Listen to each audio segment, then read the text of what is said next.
All right, it's 2:30. I think this is the time when we're supposed to start. We'll just wait for a couple of minutes. Maybe we'll just give like 2, 3 minutes and then we'll formally start.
All right, I guess we've waited for 2 minutes. Um, I think, there's no harm in giving another minute, right? And then starting, I can still see people are joining, the webinar. People who've joined the webinar, thank you so much for joining. If you can please remind your friends, people who've signed up with you, that we're starting. I'd really appreciate that.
All right, I guess we can formally start. Bismillah ar-Rahman ar-Rahim. Assalamu alaikum and a very good afternoon, everyone. My name is Muhammad Abdurrahman. I'm a master's student at the College of Public Policy at Hamad bin Khalifa University. It is my pleasure to welcome you all to the Academic Publishing Club for HBKU students. This club brings together students and faculty every month to talk about different aspects of publishing. We're grateful to HBKU faculty for helping demystify this very complex and intimidating process of academic publishing. Well, it is, at least for us, who are aspiring early career researchers. Um, Firstly, let's start by thanking the College of Public Policy for supporting this initiative. There's a lot of hard work that goes behind coordinating and planning such an event. I especially want to thank Ms. Aya, who's been working behind the scenes, also Mr. Izzuddin and his team at HBKU Events for making today possible. Now, today is our first ever online session, and this happened because a lot of you gave us this feedback last month that, look, let's have the session online during Ramadan, then while not having it. So here we are. So we've had a lot of people sign up, and people will keep on joining in as this is a webinar. People who've joined us already, thank you so much for joining us. So the agenda for today is that we have two speakers, and then after their presentations, we'll have a question and answer session as well. Now, before I introduce the speakers, let's get done with a few housekeeping stuff. Firstly, we encourage everyone to post questions in the Q&A tab on the bottom right side of the WebEx screen. So if you just look at your WebEx, there's a picture that we've put in on the slide as well. There are these three dots that you can locate. So once you click on these dots, you'll find a Q&A tab. You can post your questions there. Just remember that you post the questions to all panelists so that your question is not missed. And also during the Q&A, we'll try that we can address as many questions as possible.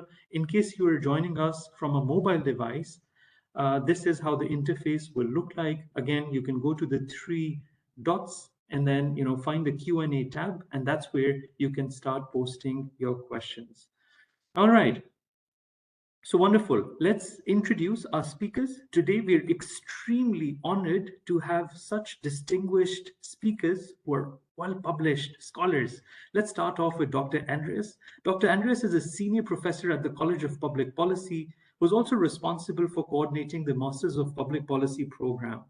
Prior to joining HBKU, he was a tenured full professor and held the American Humane Endowed Chair at the University of Denver. He has held senior positions with the United Nations, including that of the Executive Director of the International Human Dimensions Program on Global Environmental Change at the United Nations University. During his career, he's worked in advisory and academic capacities around the world, including in Switzerland, China, and the US. He's authored, co-authored, and edited several books, as well as numerous articles and chapters. He's one of the editors of Oxford Handbook on Complex Disaster Risks and Resilience, and the editor of the book UNEO Towards an International Environment Organization. He's also the chief editor of the new book series, Sustainable Development in the 21st Century. Thank you so much, Dr. Andreas, for joining us.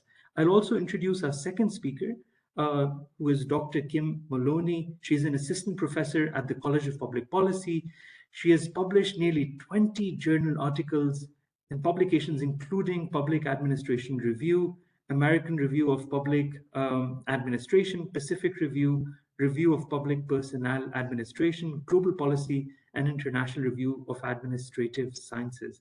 Dr. Maloney is co-editor of the book series on transnational administration and global policy with Bristol University Press. Her sole authored book, Who Matters at the World Bank, was published in June 2022 by Oxford University Press.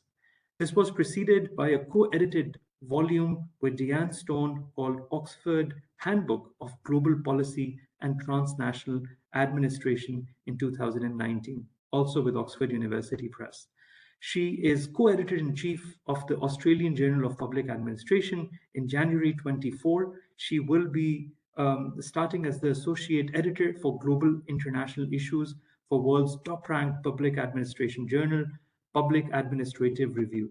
Additionally, she serves on the editorial board of 4 journals: Public Administrative Review, Asia Pacific Journal of Public Administration, Administrative Theory and Praxis, and the Journal of Social Equity and Public Administration. So once again, we're extremely honored to have both of our scholars with us today. Let's invite our first speaker, Dr. Andreas. And as you do so, I encourage everyone to take notes so that you can ask questions at the end. Over to you, Dr. Andres. Well, thank you so much, Mr. Abdur, for the kind words of introduction, for hosting it. You and your co-president, no, vice president, Mr. Mubashir. We at CPP really appreciate this initiative. I think it's wonderful that it comes from the students, from within the students' body. So we're absolutely pleased also to be invited to these events. And also, hello and very warm welcome to everybody in the virtual room. So the title today is The Art of Academic Publishing, the Art of Academic Writing. And if we look at the title, we have three components: art, academic, and writing. So what we're looking at is supposed to be an art, right? And maybe even a little bit more an art than a science. And I will get back to what I mean by that. And definitely we're looking at writing and we're looking at academic writing. So of all, kinds of writing, the academic writing is very peculiar and it is a little bit odd because usually we approach it in a very formalistic sense. We have certain concepts and sometimes maybe also a few misconceptions of what it takes to have a good paper published, an academic paper. So I don't really want to start by looking at what the formalities are and what the textbooks say should be in a good paper. I want to start with the other two components, the other two aspects, the writing aspect and the art aspect. Now, any piece of writing is about writing, and any writing is about a version of storytelling. It is a certain version that starts with a basic narrative. If you don't have a story to tell or to share, then there's no need writing, right? Unless it's an email or something really mundane. So anything that we look at that is supposed to be in a journal article, academic journal article, or a book chapter, a book, any kind of encyclopedia article, it is a piece of writing, so it needs a good narrative, it needs a good story, and that story needs to be told in a compelling way. After all, you don't do this just for yourself, and you don't hopefully only do it for your career, your CV, your promotion file, your age index. You want to do it to get an audience, to appeal to an audience.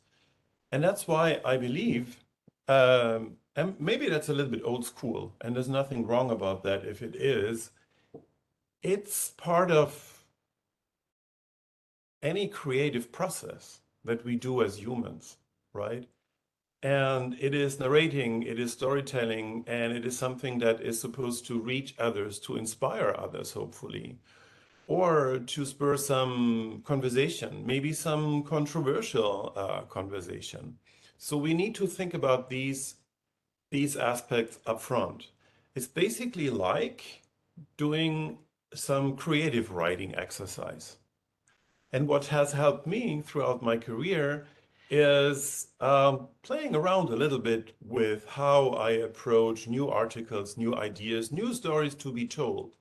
And sometimes I'm just assuming, what if I'm writing something more like creative writing, like a little novel or because that helps me really conceptualize, not just from an academic point of view, in a very logic, formalistic sense that you could turn into an equation or formula, but it helps me come out with a text that can be read and people can really experience it as a story they can walk through literally.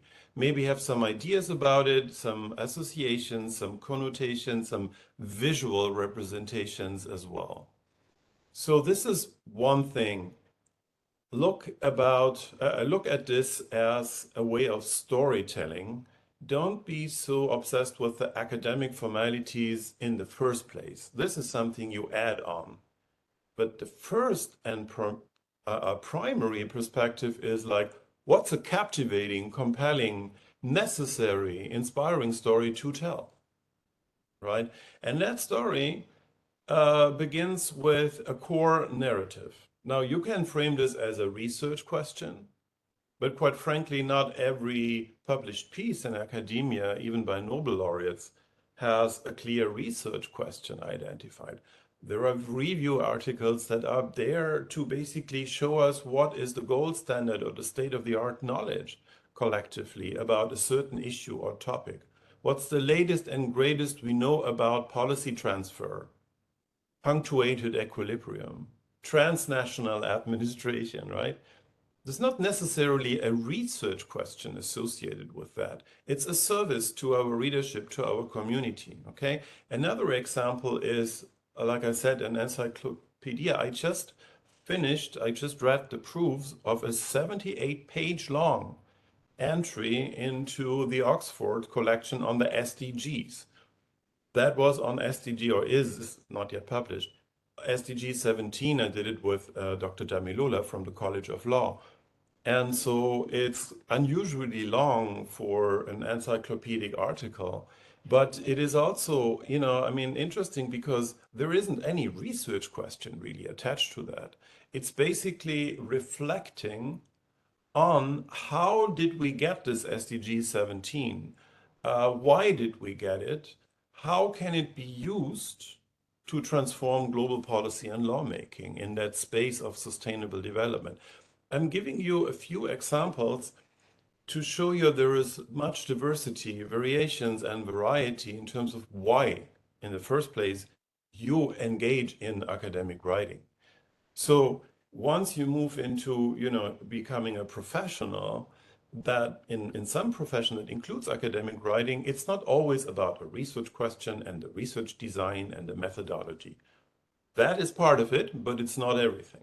And I just started by a few examples that challenge you a little bit more on the narrating front, the storytelling front, than a typical straightforward quantitative research design oriented data collection, data analysis oriented article.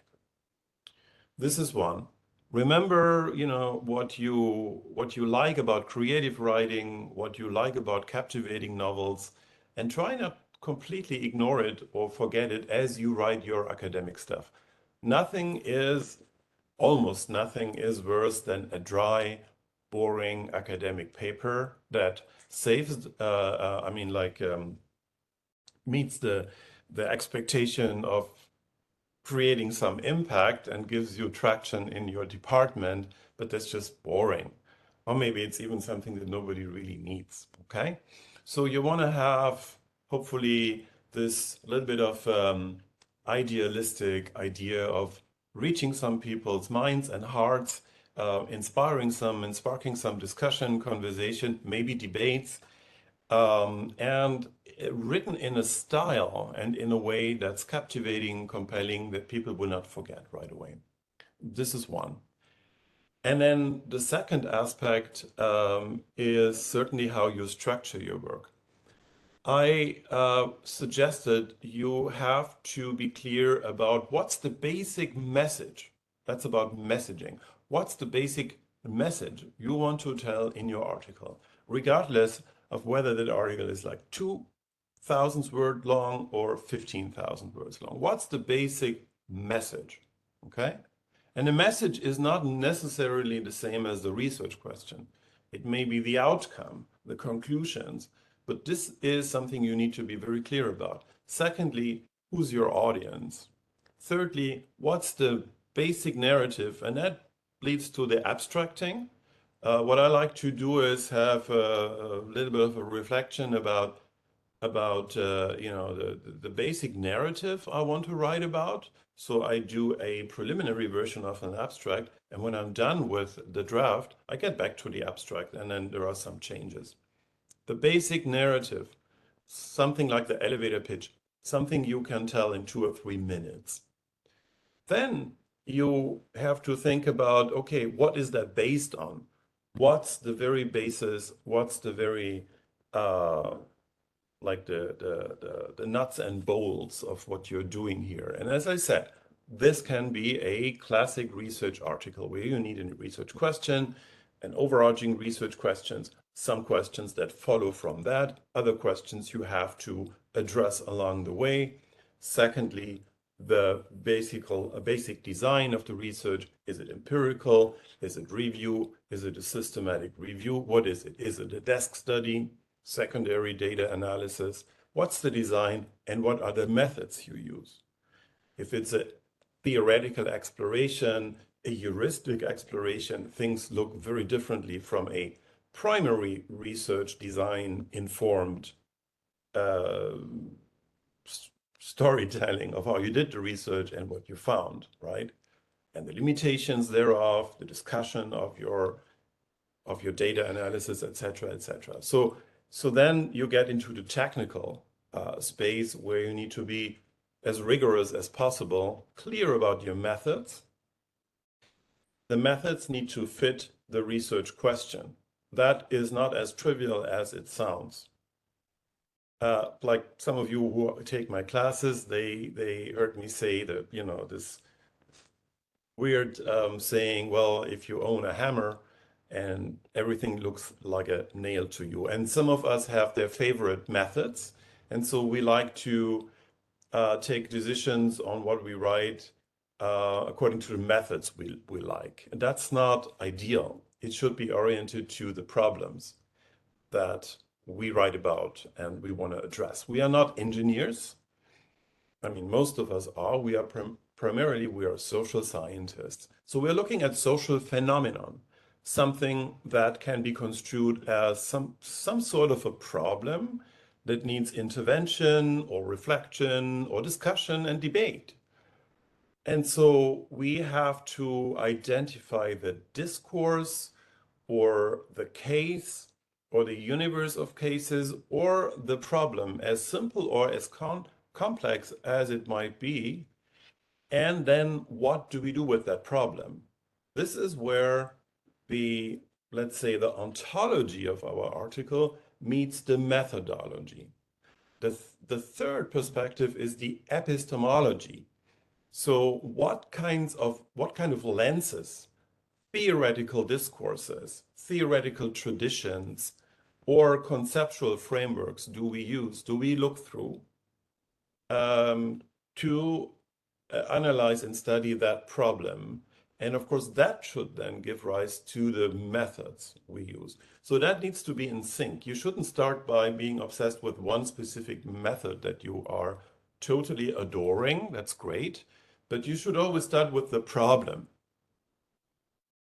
And what belongs to the problem? What's the ecology of the problem, right? What's around that problem that has to do with it?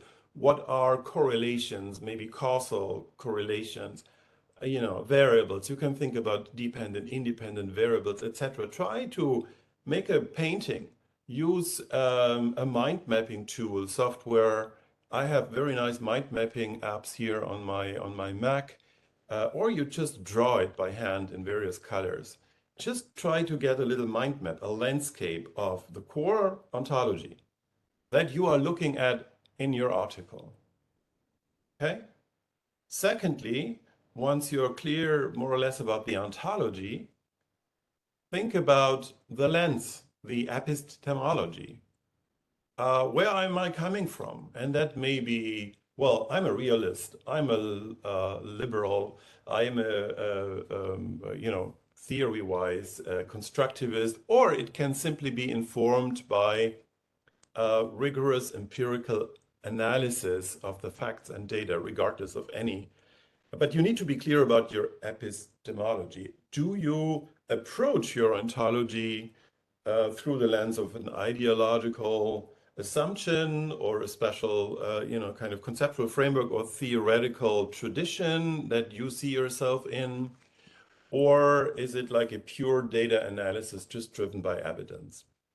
The third step then, as I said, is the methodology, and that can be a mix of methods or it can be just one method. But these are the three steps.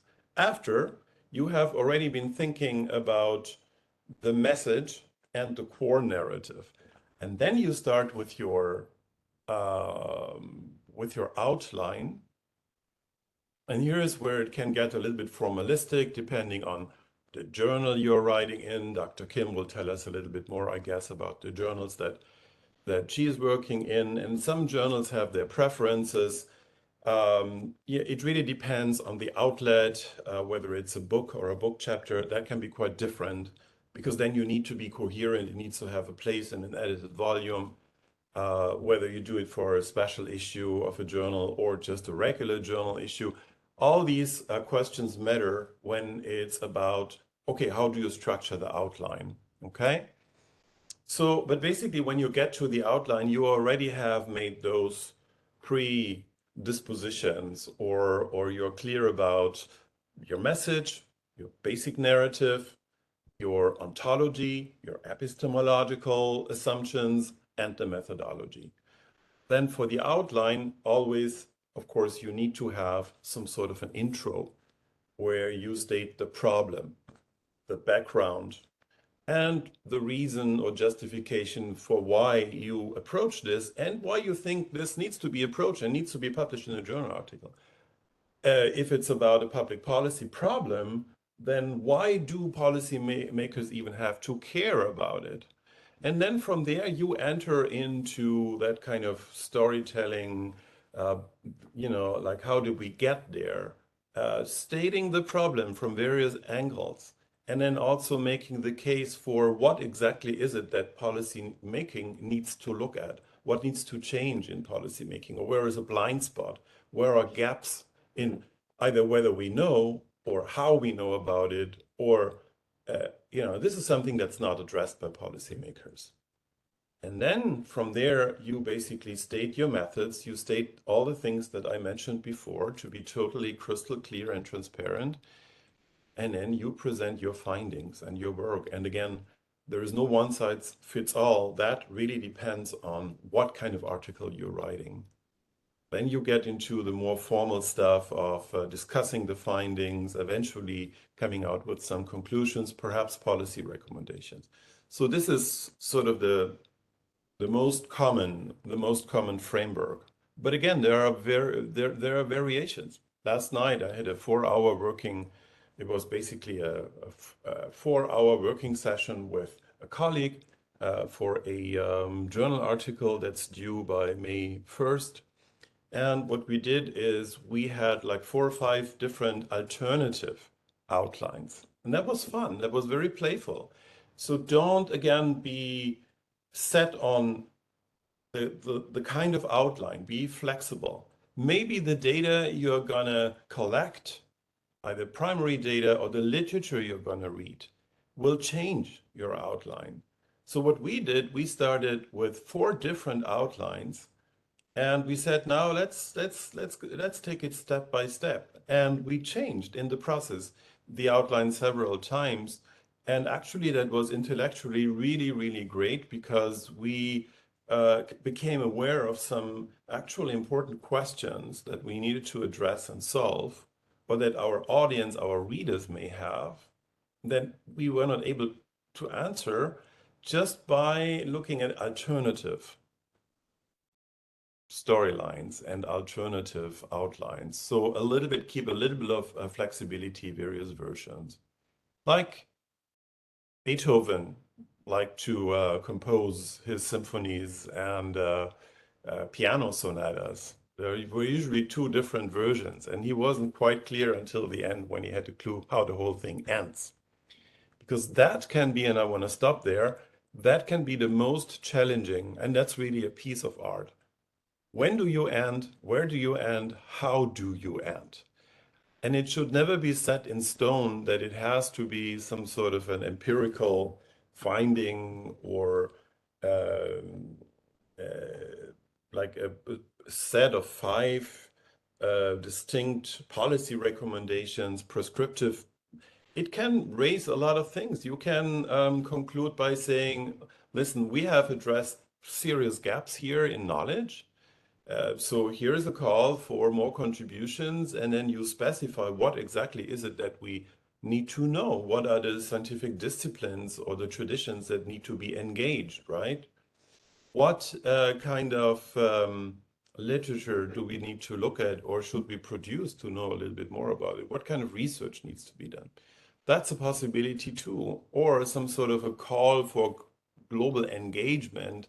So just don't feel pigeonholed there are only two options: either sum up the hard facts of your empirical analysis, or provide policymakers with some prescriptions. There is a lot more. And I think, to close, the art in all of this is how you bring this all together. And that's an art that I think nobody is just, I mean, being a master of in right away. This is something like any art that you learn. Going back to the piano analogy, I mean, there are a few wunderkinds, but most people, they start by practicing. They start by looking at how can I do this better, getting feedback. Peer review is really, really important and helpful in this process. And so you refine your art, your sculpting. You refine it from artwork to artwork to artwork. So it's really an evolutionary process, and each time you need to reflect about, okay, how can I do this better? Or you can anticipate it as you're doing it, while you're writing.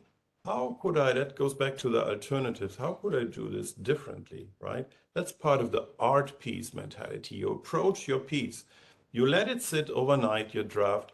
In the morning, you come back, you look at it like a painting, or, I mean, literally, I'm married to an artist, so literally, looking at a painting that's not done yet, or a sculpture, and you look at it and I'm like, okay, all right, could I do something different, take something away, add something here, change the color a little bit or the shape? What about the light? In the daylight, it looks a little bit different than last night.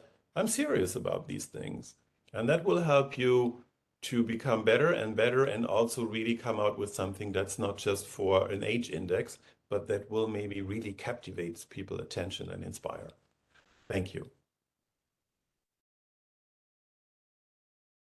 Thank you so much, Dr. Andreas. That was really insightful and enlightening, empowering. I have a lot of questions for you, but I'll hold on to my questions. We'll go to Dr. Kim now. I hope everyone's taking notes, and we're keeping our questions till the end. So thank you. Thank you. Thank you for the introduction. And as always, Dr. Andreas, thanks for the inspiration and the reminder of why we do this. We didn't coordinate in advance, but actually what I think I'm going to offer is perhaps quite complementary to what you do. I'm going to focus more on the internal stuff and the motivations and the things that maybe we need to do. And I want to really thank our two co-hosts for doing this. I think that if I had this as a master's student, the story that I'm about to tell you next might not have happened. And so I think it's really important that we have so many excited students who want to write, who want to publish, and who want their voices heard. So thank you for this. The first thing, and this it's not intent to be discouraging, but rather an encouragement, is that writing isn't easy. And one of the things I remember having to sort of check myself with is I was like, oh, New York Times bestsellers, Pulitzer Prize winners. Because I can be a little slow, it took me a few years before I realized, like, oh, they just didn't write it and submit it. It takes time. Writing, as Andreas suggested, is an art, and as suggested by the topic of today's seminar. And I was really intrigued by that process, that even, Pulitzer Prize winners go through multiple drafts. And so it was a real sort of eye-opening for me when I came into, in my case, the PhD program. The other interesting story that was an eye-opener for me is I had this perception as a master's student that professors just wrote something, maybe they edited it a little bit, and then they submitted it, sent it off, and then voila, it's published. And I kid you not, but on the first day, within 5 minutes of all of the PhD students getting together, the head of the PhD program says to me, to all of us, that's a lie. This is not true. And she said that in her own writing, at this point, she's in her late 60s, many of her drafts, she would have been an academic now for 40 years, it goes through at least 8 to 10 versions before it is published. And I was floored by this, because as a master's student, you write it, maybe you write it twice and you get an A. And I was like, I can write, no problem. Well, I can write, but the way in which we do academic writing is actually quite different. And I was intrigued. I wasn't discouraged. I was intrigued by this challenge. I felt that I had something to say and I wanted to learn how to do it. So the idea that you guys are here is really exciting for me. I would have loved this type of opportunity when I was a master's student. One of the things that I think the way I'm going to organize myself is sort of how to get started, feedback, editing, and journal, and then a suggestion maybe at the end. It sounds so cliche, but the hardest thing to do is actually start. I mean, certainly for writing a paper in class, you may know this as well, but it is quite hard to start, and everyone has their own way of doing it. Some people want to have the whole thing thought through at the start. Some people want a sort of a rough outline. Some people know where their angle is and they start there. I tend to be in that latter group. But taking time is more than just having an idea. It's actually sitting down and doing it and having that internal conversation with yourself that this idea is worthy. I'm going to put my phone away. Literally, I will put it on the other side of the room and not do emails, not be bothered by what's going on, and I'll just focus. Sometimes that focus is simply reading articles that I have found that might be interesting, that might inspire how I will approach my own article.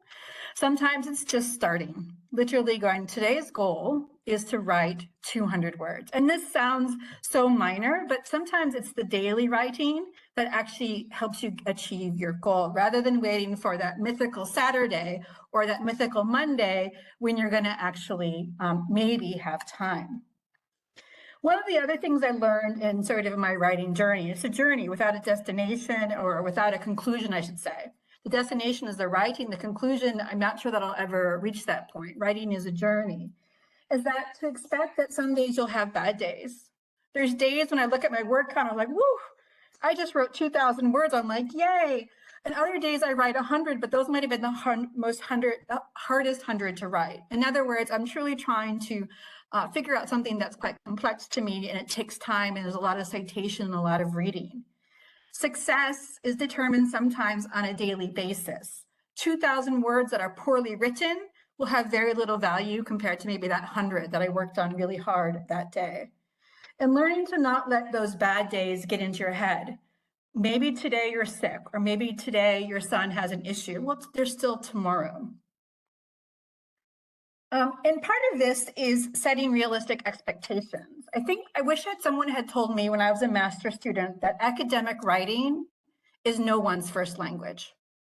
No one knows how to do this at the start.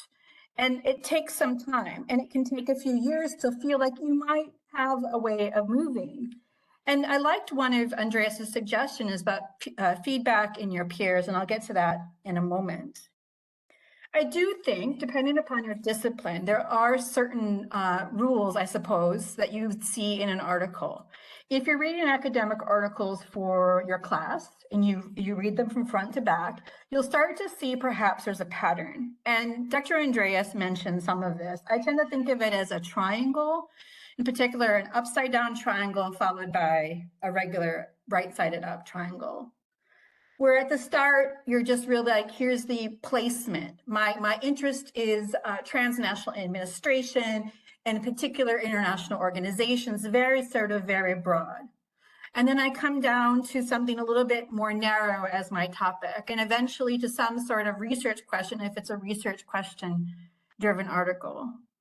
And then based on my research question and based on what I'm trying to answer, then I choose my methods. I don't choose my methods first, just like Andreas said. Then I'll start with my analysis, and here I've moved out from the upside down triangle to something more right side up. I'll start thinking about some of my findings from my analysis, and then in the implications for not only the topic, but also the broader literature from which I started the paper. I tend to think of these two-sided triangles when I write, but again, this may be more specific to the discipline in which I'm writing.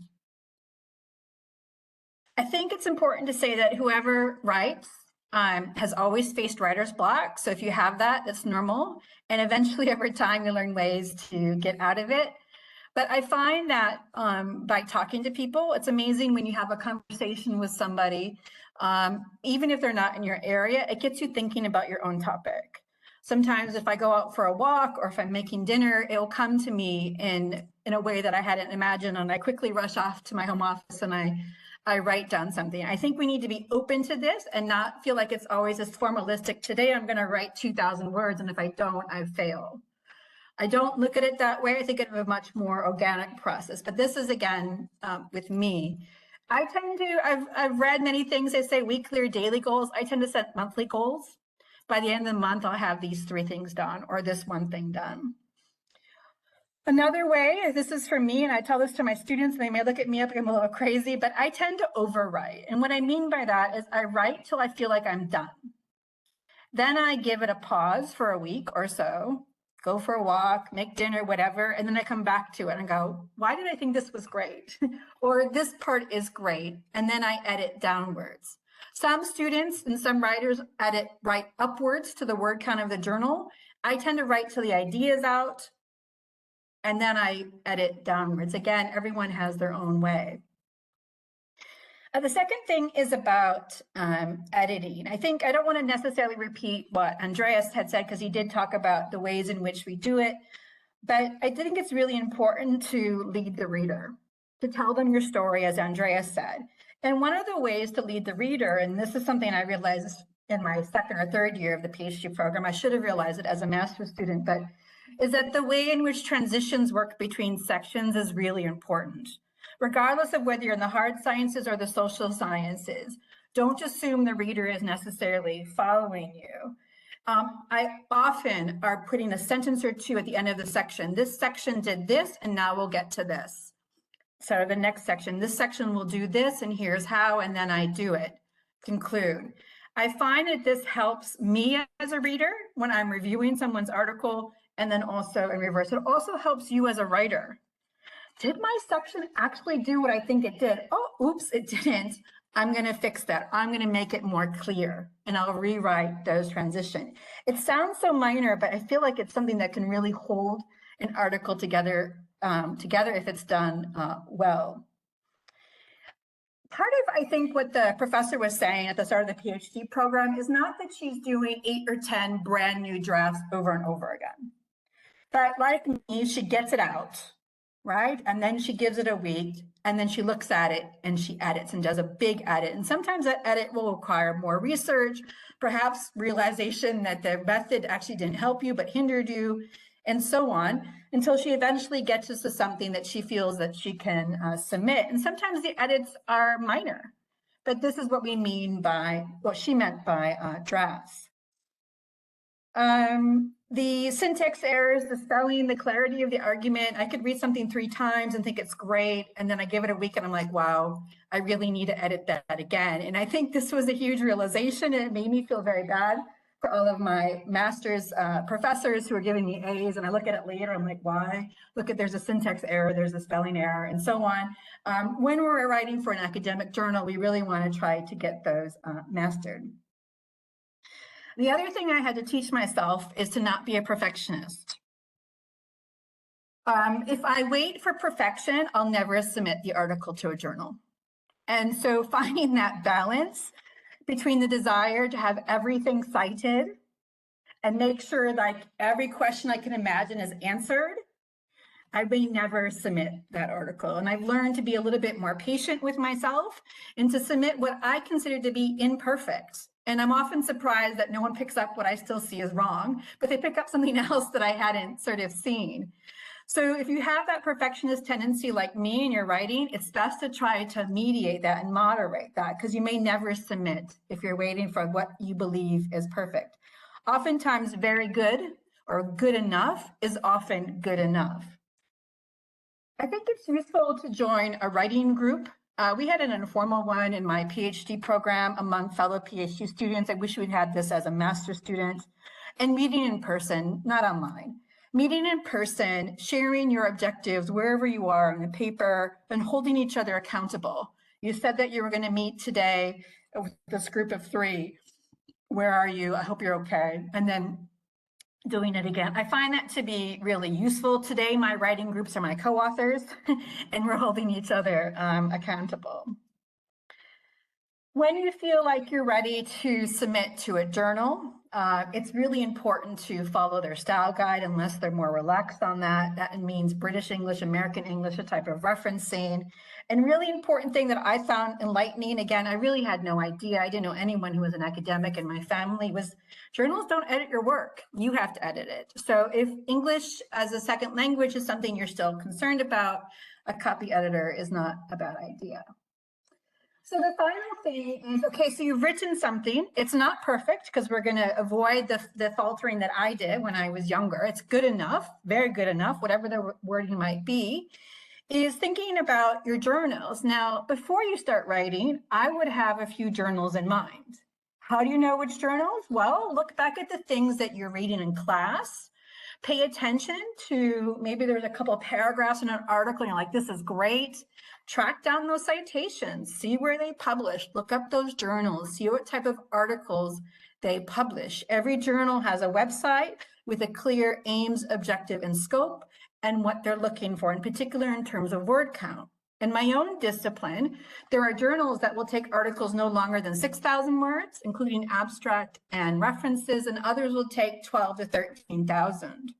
So if the article has length, I'm not going to try to make it fit into 6,000 words. I'll try to find the right journal.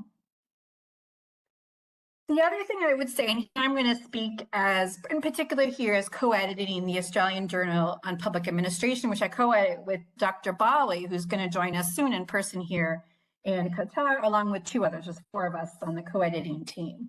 And so this is my personal opinion on why we will sometimes reject articles as soon as they're submitted. And they're very broad issues. But before we even see it, the editorial assistant, which is affiliated with the journal, will do a plagiarism check. So if there's plagiarism at a certain level, we won't even see it. It will just be sent back to the author. So we would, of course, we avoid that.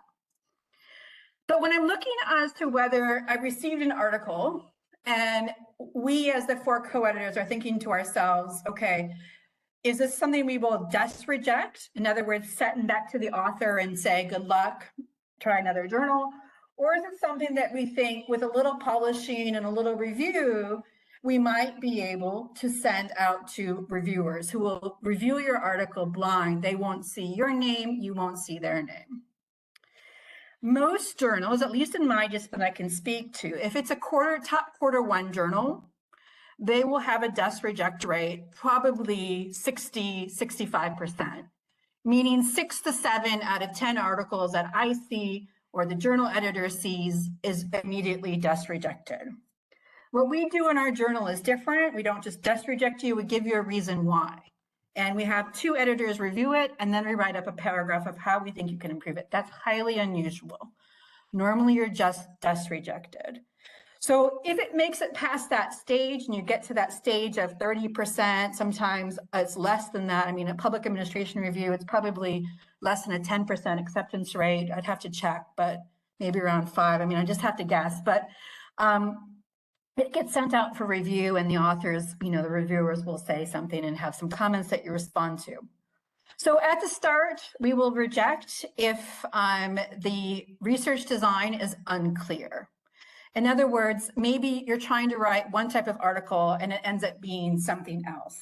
And the amount of work that we think you have to do to fix it would take significant editorial and reviewer time. Maybe the article's method is inappropriately chosen, or as bad, maybe it is poorly done. These are the types of things that you can try to eliminate when you work with your colleagues and your peers and writing groups and you get feedback from your professors. Another common one is that it doesn't speak to debates in the disciplinary literature. In other words, have you done a literature review, not just done one, but done one specific to the type of journal articles that are done? Let me give you an example. We recently received an article on health policy in a country, it doesn't matter, it wasn't Australia. And it was a very interesting literature review of the public health literature. We are a journal of public administration, public policy, and public sector governance. We are not a public health journal. Now, if that article had spoken to maybe government public health discussions in a country, then the literature review would have been appropriate. So the literature review was good, but it wasn't a literature review that speaks to debates in the discipline of the journal. This is where conversations, particularly with faculty members, will be really helpful because they'll know some of these journals and they can sort of check in on your knowledge about what you understand this journal might be looking for. Methods not matching their intention or poorly done, or perhaps the article misrepresents the literature. We've had a couple of those recently, and so on. Generally, English is not the reason for rejection, within reason, of course. But the editor is not your copy editor, and so if we can get a sense of what's happening, we can send it through to a blind review. My last comment, and again, it's maybe perhaps by ignorance of what's happened in the prior sessions, but the first thing I did when wanting to write as a master's student was to write a book review. And I thought this was a really helpful exercise. I think my first 2 or 3 citations are book reviews. What's a book review? It's basically taking a book that was published, edited or not, published in 2023, 2022, maybe 2021, depending upon the journal, contacting the book review editor of the journal, the name will be listed on their website, and asking, hi, there's this article published on whatever topic it is. This topic is of interest, I think, to your journal for these reasons. Can I do a book review? If they're interested in this, they will say yes, and then they will arrange for a copy, generally an e-copy, to come to your email. If you're a master's student, you might want to co-write it or get some assistance from a professor, and then you can review it, and you generally have a deadline, generally 6 weeks or so, 8 weeks to submit it back. It's not an easy way to get in, but it's an initial way. And the reason I like this process so much is that it taught me how to read a book. Of course, I know how to read a book, but it taught me how to read the book like an academic. What are its arguments? What evidence does he or she use? What theories are they using to frame? How are they speaking to that theory? Am I convinced by the evidence they provide? How does their conclusion link back to broader discussions within the discipline? I found it extremely useful in teaching me how to do or how to read, not necessarily at that point how to write. I honestly, I think this is one of the best ways. There's other ways. If you're in the discipline of the College of Public Policy, a few years ago, we restarted an online journal. It's not Scopus, but it is double blind reviewed, and it takes shorter length articles as well, less than 4,000 words. So a lot of these ways are just easier ways to get started. If you're going for a PhD program, I don't know how valuable having 2 or 3 book reviews was on my application, but it did indicate interest. So with that, I'll conclude. So hopefully that was complementary, the other half of the coin to Dr. Andreas's approach. So thank you. Thank you so much, Dr. Kim. Yes, it absolutely was. We got this full picture. Great, wonderful. Let's look at some of the questions that we have in the chat.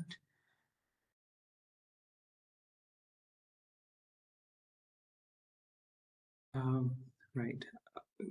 I think one question is addressed to Dr. Andreas. Dr. Andreas, you want to take that question? I think it's about, so Khalid is asking about the thinking and planning stage of the paper. And he's like, is it like mind mapping? Is it methodology? Yeah, I used the example of mind mapping in laying out what I called the ontology of the paper or the ontology of what you're going to write about. So that is like you can use a mind mapping app and a tool. You can also use the same methodology, like the same tool or approach for mapping out the research design. Okay, so you can use it for the ontology, for the things you are looking at and what belongs to that you're looking at in the broadest sense of that word.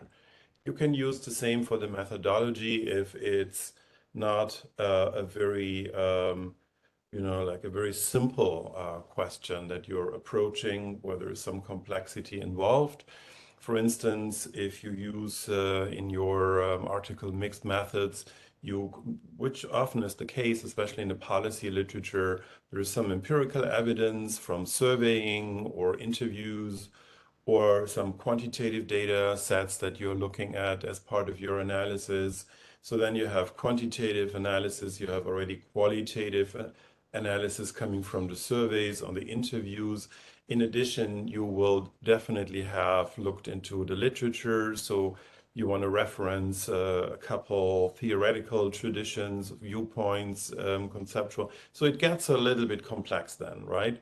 And so the same tool, the mind mapping, whether you use an app on your computer or you just use a piece of paper and you draw, it doesn't really matter as long as it helps you visually to make sure that you don't miss anything that's important, only to find out further along, oh, I forgot that variable. I forgot that method that I promised or intended to use. And then the second utility of doing that is you always keep everything in check. You can compare the outline, the development of the outline with that static, like screenshot type mind map or landscape that you have drawn. So it can be both used for the ontology, what I call the ontology of your paper, and the methodology. All right, great. And I think there's a question from Muhammad Umar about when it comes to specific writing styles, are there any academics within social sciences you would recommend? I'm wondering if he's asking about academics who have specific writing styles. Rather than naming somebody, which I'm not quite sure if that's what you're asking, I actually find there's a few academics out there who write about writing and who write about research design. And I'm just getting in the chat box, look up this guy's website. He's Canadian trained, Mexican. I'm probably not going to spell it correctly, his last name. He has, I don't know, 16, 17,000 followers on Twitter. And when you get to his website, it's really interesting. I've actually, not here, but in prior universities, I've assigned parts of his website for different types of writing assignments, because I think the way he approaches the thinking of how you write is really interesting. He doesn't quite do the mind mapping that Andreas does, and he doesn't do my read it all, read 50 articles and then write kind of approach. There's no sort of right way, but I really appreciate how he orders his thinking, how he sort of teaches online. And it sounds silly, but I've actually found following, like doing a search for academic writing or ACRWR on Twitter to actually be quite useful, especially for learning from other disciplines and how they approach stuff. I'm constantly seeing on my feed, and perhaps my interest in academic writing, different ways of approaching problems, including ways that have actually changed how I approach how I write. And so there's so much information out there nowadays on how to write in different ways of writing, and being cognizant of the fact that not all ways will work for you, and that's okay. And finding the way that works for you. I'm assuming it wasn't a question where I have to name people, but maybe more of a general conversation on how to write I can name. So Rahul's work is great. Great, wonderful. Thank you for that answer. And right, I guess those were the questions that we received. We had questions about, the writer's block, some of the tips. I think you've already discussed those, so that was very helpful. All right, let's give just, a few more seconds if anyone has any other questions before. Khalid said his question was completely missed. It was not about mind mapping. So what was it then about? Okay, so I think he's asking about, this what's between mind mapping and methodology. There's, another step that you might have told. But look, this session is recorded, right? We'll share the recording, and you can sort of, go back and listen to the part that you missed, and Well, it's hopefully that. easy. It's easy. I can just repeat it. What I said is the mind mapping was just one example for getting the ontology right or thinking about the ontology. So the point was not so much the mind mapping. As Kim said, there are various tools, and not everybody is a visual. I'm a very visual person, and I'm a musical person. I believe it or not, I have a degree in musicology that I don't even put on my CV. But it's really depending on how your brain works or likes to work. So I'm not saying mind mapping has to be done by everyone. What I wanted to say though is that the ontology analysis has to be done by anyone, mapping out your ontology. And then secondly, and that was the missing link that was, quote, completely missed, end quote, is the epistemology. It's the epistemology. So are you, I mean, it's a self-check. Am I looking at that ontology? Before I think about answering research questions and the research design, am I looking at this through a specific lens or tradition? Am I looking at this as a theorist of political economy, as a critical thinker? Am I looking at this as a royalist or a die-hard authoritarian? I'm joking a little bit here. But it's really an interesting self-check. What's my angle? And is that informed by some sort of an ideology or a conceptual framework or a theoretical tradition? Is there a theoretical question that I want to address? So that's part of the what I call the epistemology. And then the methodology. Okay, so I think that was the missing link. Great, wonderful, and we. I just want to make an observation real quick. It's something that's really fascinating. I didn't know about the music and the visual, Andreas, and I love these types of events because you get to see how people picture or understand things. And that type of visual learning, it wouldn't work for me, right? And that's okay. For me, it's interesting. My examples were like going for a walk, cooking, something active. If I'm moving, which is why I can be a little fidgety at times, if I'm moving, I'm thinking. And I do my best thinking while moving. And I love the fact that you said, in some ways you're very visual and this helps with your thinking. Some people are much more auditory. They'd rather listen to the book in their car and then, do it from that way. I was like, there's no better way for me to guarantee that I'm not listening than for me to have to listen to it in the car when I'm focused on something else, like driving. But everyone else learns differently. And it also reminded me of sort of a piece of advice that I was given by one of our PhD professors when I was doing my PhD program. It's like, Kim, find your time of day. I was like, find my time of day? Absolutely. There is no way I will write anything serious for a journal before 1 p.m. And I've learned to accept that. And it's actually really hard to do. There's a professor who comes and teaches as a guest in one of my classes next fall, and he gets up at 4 a.m. I was like, 4 a.m., forget it. We all have our own way. 1 p.m. is like the sweet spot. If I can get started then, I can continue for many hours. But 4 a.m., I would just end up staring at a wall. So sometimes this takes this sort of internal reflection within yourself on when your right time is. At least it's now 1 p.m. It used to be like 8 or 9 p.m., which wasn't very good as a mother to be writing that late. So, finding your timing is really important. So I don't force it. I don't start writing at 9 a.m. because I've learned that I will not be effective or efficient.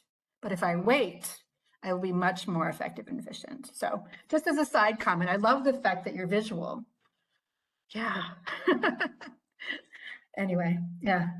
Yeah. I think that's a good note for us to sort of conclude, for us to be a bit more sort of reflective internally, find our sort of sweet spot as we're learning, this skill of academic writing. I think that's everything from sort of our end. I just once again want to thank both our faculty members for taking out the time. I know you guys are really busy, but we really appreciate that you're supporting this initiative. I also want to thank people who joined us. Thank you so much, guys. It's Ramadan and you still, should have attended. Thank you so much. We'll send you a post-event feedback link. Please give us feedback and inshallah, we'll see you at the next session. Thank you so much.